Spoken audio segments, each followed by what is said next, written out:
Good morning, good afternoon, good evening. Friends, Kevin sir back from Personal Tutor. ICSE board में गुलमोहर जो English reader book है, class 8th में इस book में एक बहुत खूबसूरत पोएम, जिसे कुछ लोग पोम भी प्रोनाउंस करते हैं, नरेटेड है. That is my native land, written by sir Walter Scott.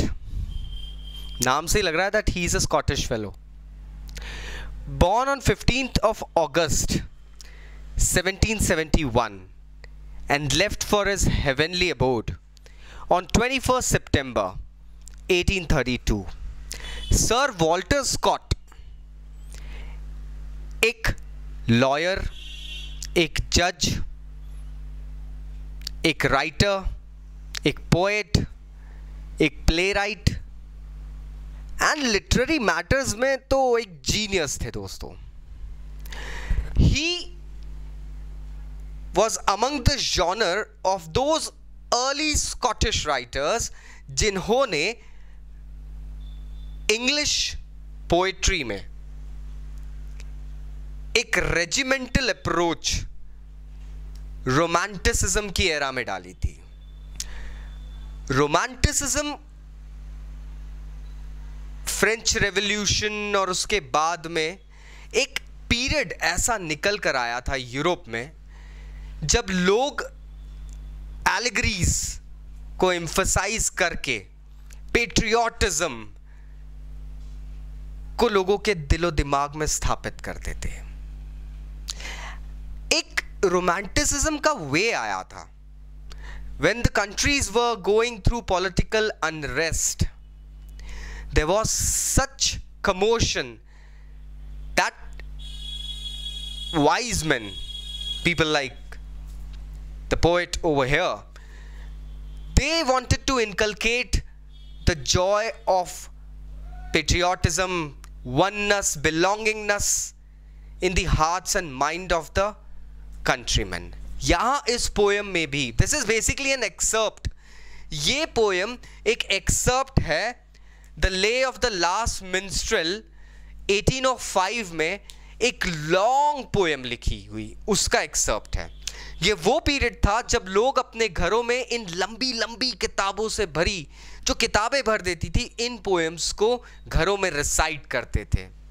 घर में इवनिंग में सब लोग बैठे हैं, one person would be going ahead and reciting this poem, others would be listening to him. उसके बाद में एक देशभक्ति की भावना and all sort of things would be arising in the minds and souls. थोड़ा सा रोमांटिसिज्म भी है, एक अपनापन है, एक सेंस ऑफ बिलोंगिंगनेस है, जो कि इस पोएम में भरा हुआ है. पोएम को अगर हम समझते हैं दोस्तों, तो इसकी राइमिंग स्कीम अगर हम देखें तो फर्स्ट 6 लाइंस जो है उसकी राइमिंग स्कीम्स आपको AAB CCB इस हिसाब से मिलती है. लेकिन बाकी की जितनी भी लाइंस आप देखेंगे, so they all are couplets. Couplets मतलब 2 lines having same rhyming schemes. Alliterations काफी सारे इस पोएम में हैं. The word starting with same letters they actually go around. Hyperbole, yes, इस पोएम में आपको मिलेगा. अगर आप पोएटिक लाइक एक्सप्लेनेशन लेना चाहेंगे, अगर आप पोएटिक स्ट्रक्चर देखना चाहेंगे इस पोएम का, सो आई वुड डेफिनेटली सजेस्ट इस पोएम में हाइपरबोल है. लास्ट लाइन में कुछ ऐसे वर्ड्स हैं सच एज अनवेप्ट, अनहॉनर्ड, अनसंग. ये कुछ ऐसे वर्ड्स हैं दोस्तों जो एक्चुअली पनिशिंग वर्ड्स लगते हैं, बहुत ज़्यादा पिंचिंग वर्ड्स लगते हैं. किसी को इतना क्रूड बोलना उचित नहीं होता है, but still being a patriot, poet here totally justifies with the word of people who do not connote the emotions with their country. Let's have a look at the poem right now, my friends. Chaliye, I'll try to go ahead and read the lines. We'll discuss between the lines and the probable meanings. Breathes there the man with soul so dead, who never to himself hath said, this is my own, my native land. एक जीता जागता इंसान, सांस लेता हुआ इंसान लेकिन असलियत में अंदर से मरा हुआ, उसके अंदर कोई ज़मीर नहीं है. He hasn't got a soul inside him. He's just breathing. That's just an empty body. एक खोखला शरीर है. कौन से इंसान के साथ में ऐसा, किस इंसान को ऐसा कहा जा रहा है? ये उस इंसान के बारे में कहा जा रहा है जिसने कभी अपनी मदरलैंड, अपनी नेटिव, अपनी मातृभूमि, अपनी नेटिव लैंड को जिसने कभी अपना नहीं समझा. Person who never went ahead and felt the uniqueness, the importance, the selflessness towards his own country land. That person is equivalent to a dead man. इस पोएम में स्टार्टिंग में इतना पेट्रियोटिज्म इसलिए दोस्तों क्योंकि उस वक्त जो यूरोप का एक सिनेरियो चल रहा था, स्पेसिफिकली ब्रिटिश आइल्स की मैं बात कर रहा हूँ, काफ़ी पॉलिटिकल अनरेस्ट चल रही थी. Scotland was being taken over by England. In fact कहते हैं Scotland was the first country to be taken over by England and then United Kingdoms की स्थापना की गई थी. लेकिन जो पॉलिटिकल अनरेस्ट थी उससे काफ़ी कुछ समझ में आता था कि एक्चुअल पिक्चर क्या थी. यहाँ पे भी the poet is actually explaining about the type of a person who, wherever he lives and when he returns back to his land or wherever he is staying, he is not appreciating the importance of his own land. वो अपनी ज़मीन को अपना कहने से कतराता है, अपना मानने से कतराता है, या तो फिर वो किसी ऐसे ख्याल में है कि उसे याद ही नहीं रहता है कि ये मेरी सरजमी है, मेरा वतन है, मेरा देश है, मेरी नेटिव लैंड है. He is not at all accepting this fact. Whose heart hath never within him burned, as home his footsteps he hath turned, from wandering on a foreign strand. इस पोएम में अगर आप देखेंगे तो Shakespeare in English काफ़ी ज़्यादा use करी गई है. Words like near, burned, turned and all these things. इसके अंदर आपको जो एग्जैक्ट इंग्लिश ग्रामर है वो नहीं मिलती है. Kudos goes to, the credit goes to Shakespeare, William Shakespeare himself. Yes, father of English literature मैं उन्हें कहूँगा, क्योंकि इस टाइप का ग्रामेटिकल प्रोजेस में यूज़ होना, जो ग्रामेटिकल टर्म्स, कोनोनेशंस जो प्रोजेस में, पोएम्स में यूज़ होता है, ये बहुत सारे पोइट्स ने शेक्सपियरन एरा से कॉपी करा था. नाउ यहाँ कहते हैं whose heart hath never within him burnt, as home his footsteps he had turned, from wandering on a foreign strand. जब एक इंसान, when a person actually meets someone beloved or is excited to reach somewhere, to achieve something, उसके दिल में एक गर्माहट होती है. There is a warmth in his heart, एक गर्म जोशी जिसे कहते हैं. The poet here says, जब काफ़ी समय अनजानी धरती पे बिताने के बाद, मतलब लाइक काफ़ी समय से एक दूसरी सरजमी पे आप रह रहे हैं और फिर लौट के अपने देश वापस आते हैं, जिस इंसान के दिल में उस वक्त वापस आते समय वो गर्माहट नहीं रहती, वो वार्मथ नहीं रहती है, that he is going back to his homeland, he's going back to his country. If that person is not at all getting that warmth in his heart, he is a dead man. If such there breathe, go mark him well, for him no minstrel raptures swell. High though his titles, proud his name, boundless his wealth, as wish can claim.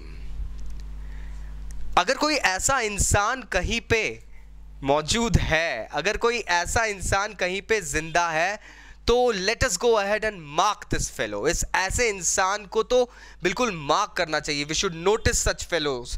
क्यों? क्योंकि ऐसे लोगों के लिए कोई minstrel means a musician. ऐसे लोगों के वापस आने पे कोई musicians praises के tunes नहीं बजाएगा. Nobody will be going ahead and praising him in his poems or songs, because कितना भी बड़ा उसका टाइटल हो, कितना भी बड़ा उसका नाम हो, कितना भी फेमस वो इंसान हो, लेकिन उस वक्त वो कितनी भी ज़मीन जायदाद का मालिक बन जाए, whatever wealth he has under him, he'll never be appreciated in his own land. Never shall people go ahead and praise him. We are talking about people who actually do not signify the importance of their country, their homeland. Despite those titles, power and pelf, the wretch concentrate all in self. Living shall forfeit fair renown, and doubly dying shall go down to the vale dust from whence he sprung, unwept, unhonored and unsung. Last paragraph है, सच में punishing words use कर गए हैं. He says, despite those titles, power and pelf, the wretch concentrate all in self. ये इतने titles, इतनी power, इतना wealth होने के बावजूद this fellow would actually be dying deep inside, because although he is a renowned person, he has got all the money, he has got all the power, he has got all the titles, the best things, sir, mister, his highness, his holiness and everything. सब कुछ है उसके पास में, लेकिन अंदर से वो इंसान मरता रहेगा, वो घुटता रहेगा. क्यों? वो सारी घुटन सिर्फ उसके अंदर दबी सी रहेगी. He would not even be able to express it to someone, because living shall forfeit fair renown and doubly dying shall go down. वो पर्सन एक तरीके से एक जिंदा लाश बन के रह जाएगा. He would actually be treated as a dead man by everyone.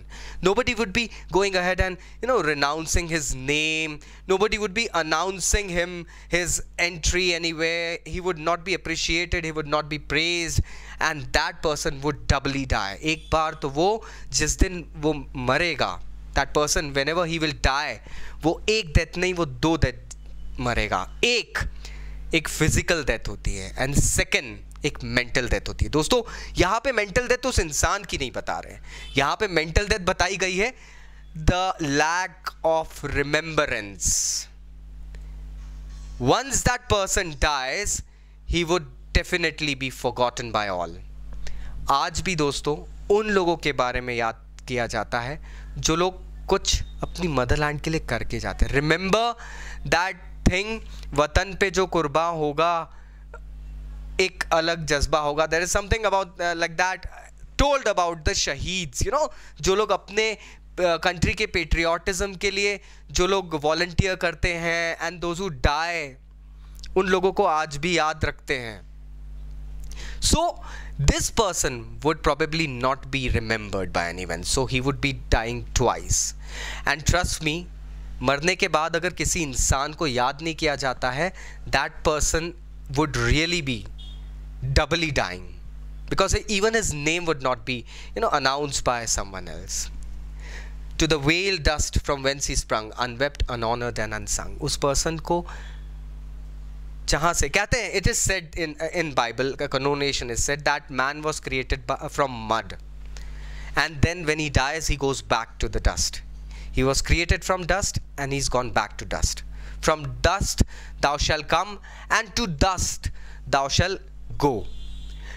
इस चीज़ को यहाँ पे बहुत अच्छे से इनकलकेट करा है कि वो पर्सन उस मिट्टी में वापस चला जाएगा जहाँ से वो आया था, लेकिन nobody would be remembering him.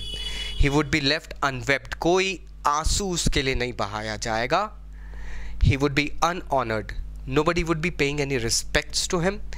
And unsung. उनकी कितनी भी वीरता की गाथाएं होगी, कभी कोई इंसान उनको गाएगा नहीं. So here the poem ends, my friends, and Sir Walter Scott really goes ahead and inculcates emotions about patriotism in this poem, my friends. He actually instills the thought कि जो इंसान अपनी मातृभूमि का नहीं हुआ, जो इंसान अपनी मातृभूमि, अपनी मदरलैंड को appreciate नहीं कर पा रहा है, he would never be appreciated in his personal life by people around. It clearly shows the unrest, the unjustified nature or the status or the stature जो सोसाइटी उस वक्त चल रही थी. क्यों ये पोएट इतने डेप्थ वाले थॉट को लोगों के माइंड में इंस्टिल करना चाहते हैं. This really shows us that this poem had a deep meaning. The poet wanted to pull people towards the plight of the country, to show people that you should be proud of the motherland that actually has gone ahead and provided birth to you and has been providing well-beings and feedings to you throughout your life. Even if you move around to distant lands, आप 1000 देश घूम के भी आ जाओ, लेकिन अपने देश की कीमत किसी भी समय भूलना नहीं चाहिए. I hope now you got the crux of this poem. Still अगर कोई डाउट्स है तो नीचे कमेंट बॉक्स से कमेंट ज़रूर करना. Thank you very much. This is Kevin Lopez signing off. Take care. You can catch me on Insta. You can catch me on WhatsApp. Just go ahead and contact me. Take care. Bye-bye.